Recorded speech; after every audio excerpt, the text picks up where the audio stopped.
Naghasik daw, Brother Joseph, ng wheat. Pero pag-alis daw nung naghasik din yung kaaway ng tares.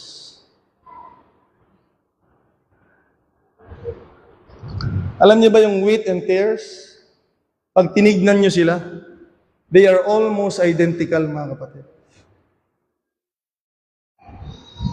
Pag tinignan mo sila, para silang pareho na halaman. Kaya mag-ingat kayo sa parang pareho ng laman. Hindi natin kailangan ng parang pareho, mga kapatid. Kailangan katulad natin ang mga disipulo, mga kapatid. Pati bunga nila. I-search nyo sa Google mamaya, yung bunga nila. Halos pareho.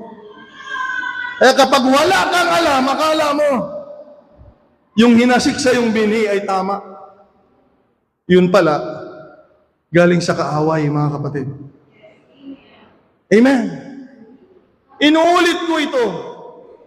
Pag hindi mo papahintulutang matamnan yung puso mo ng mabuting binhi ng salita ng Panginoon, merong magtatanim dyan ng masamang damo, mga kapatid.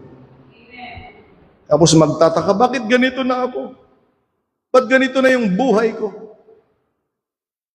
Oh, ano bang binhi ang pinapahalagahan mo?